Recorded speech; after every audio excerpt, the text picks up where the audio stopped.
कुंभ मेला आस्था का सबसे बड़ा संगम, जहां करोड़ों श्रद्धालु स्नान के लिए उमड़ते हैं। लेकिन इतिहास गवाह है कि इन पावन मेलों में कई दर्दनाक हादसे भी हुए हैं। क्या इन हादसों के पीछे कोई ज्योतिषीय कारण हो सकता है? आइए जानते हैं। 28 और 29 जनवरी 2025 की रात प्रयागराज महाकुंभ में मची भगदड़ में 30 लोगों की जान चली गई और लगभग 60 लोग घायल हो गए। 30 जनवरी को भी सेक्टर 22 के कुछ पंडाल आग की चपेट में आ गए। इतिहास में इससे पहले भी कई महाकुंभ हादसों ने लोगों को झकझोर कर रख दिया। स्वतंत्रता के बाद 1954 के कुंभ में 3 फरवरी को भगदड़ मची, जिसमें लगभग 800 लोग मारे गए। 1986 के हरिद्वार कुंभ में मेष संक्रांति के दिन भगदड़ में लगभग 200 लोगों की जान गई।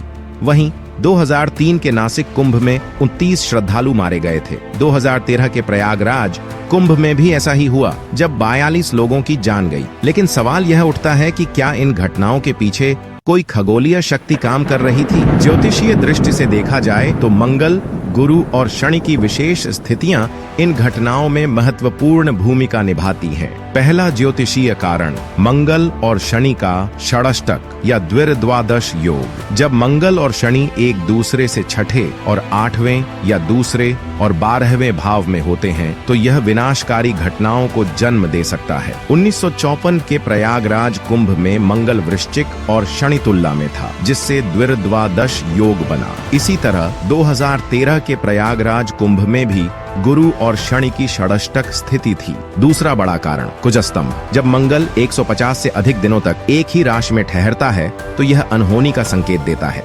1986 के हरिद्वार कुंभ में मंगल 194 दिनों तक धनु राशि में था और उसी दौरान भगदड़ में 200 लोगों की मौत हो गई। 2003 के नासिक कुंभ में मंगल कुंभ राशि में 194 दिनों तक रहा, जिसके दौरान भीषण भगदड़ हुई। तीसरा बड़ा कारण, गुरु और शनि की षष्टक स्थिति। गुरु शनि की यह स्थिति भी ऐसे हादसों का कारण बन जाती है। 1954 के प्रयागराज कुंभ में गुरु वृषभ राशि में तथा शनि तुला राशि में थे। गुरु से शनि छठे भाव में तथा शनि से गुरु 8वें भाव में थे। 2013 के प्रयागराज कुंभ में भी गुरु और शनि की षष्टक स्थिति थी। गुरु वृषभ राशि में तथा शनि तुला राशि में था। यह ठीक वही स्थिति थी जो कि 1954 के प्रयागराज कुंभ में थी। अगर हम 2025 के कुंभ हादसे की ज्योतिषीय व्याख्या करें तो 29 जनवरी 2025 को मंगल और शनि की षष्टक स्थिति रही और मंगल कुजस्तंभ जैसी अवस्था में था। अगस्त 2024 से मंगल मिथुन और कर्क राशि में गोचर कर रहा है और 7 जून 2025 तक वहीं रहेगा। इसका असर सिर्फ कुंभ ही नहीं बल्कि कई अन्य घटनाओं पर भी पड़ा। इसी अवधि में कई वायुयान हादसे भी देखने को मिले। 29 जनवरी को अमेरिका में हेलीकॉप्टर और वायुयान की टक्कर में 67 लोगों की मौत हुई।